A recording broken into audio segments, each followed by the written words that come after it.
of course, we've got perhaps an aluminum blade, wood handle, right? Plastic grip up here. Right, so aluminum, wood, plastic. That's the material cause of the snow shovel. Now, interestingly, when we look about us here in the room, right, and think about the matter that exists around us, we don't just see free-floating matter, right? There's not globs of matter here and there. No, think about all the matter in this room, and notice how it all takes on particular forms. Now think about it. We talked about Plato's theory of the forms, right? So remember, Plato believes that there exist these abstract entities called the form, and they exist in the intelligible realm.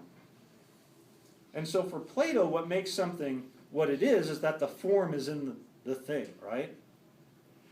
So here we've got the piece of chalk. So there's a form of chalkness out there that somehow exists in the piece of chalk. Aristotle rejects that. Aristotle rejects much of Plato's philosophy. For Aristotle, each individual thing has its own form. And Aristotle called this a thing's formal cause.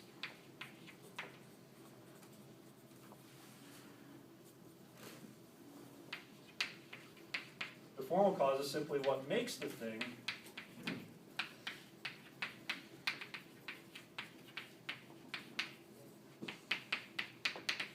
what it is.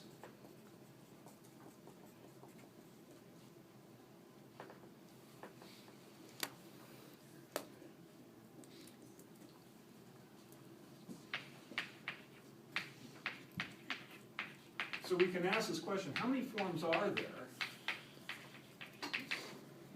Plato and Aristotle are going to give very different answers to this, right? For Plato, there are as many as there are types of things.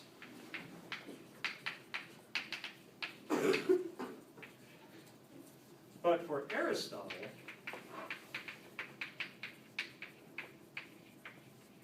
there are as many as there are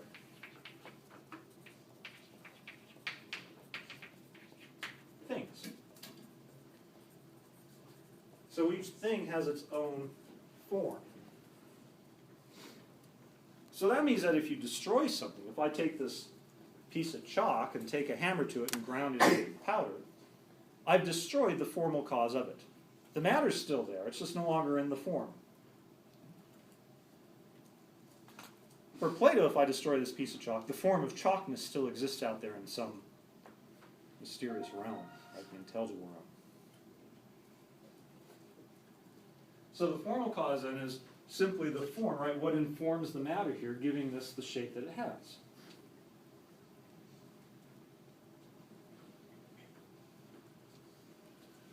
Looking ahead a little bit, we're going to talk about Aristotle's conception of happiness.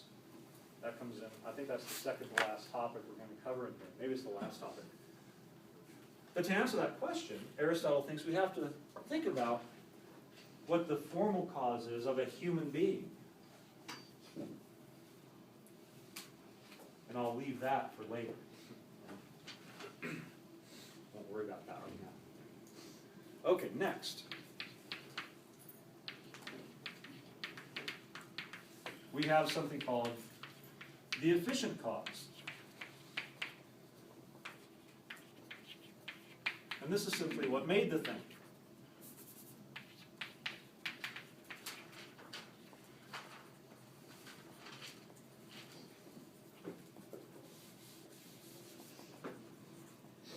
So what's the efficient cause of the snow shovel? The human beings who made it. What's your efficient cause? Well, more directly, your parents. Okay? And their efficient cause was their parents, and so on and so on. Right? Now remember, one of the arguments for God's existence was the argument from the causes. Right? So this idea of Aristotle gets picked up in Aquinas, and it forms the basis of the argument for efficient cause. And then, the fourth of the four causes is called the final cause.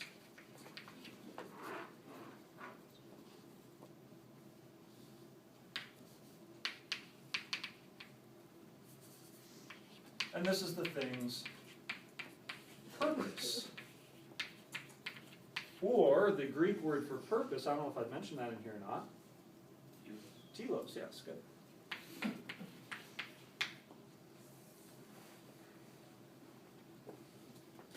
Telos, teleological argument, right? So the teleological argument, the design argument. You look in the world, it seems like things were designed for a purpose, right? So that's, this concept is at the heart of that argument for God's existence. Notion of final cause. So what's the purpose of the snow shovel?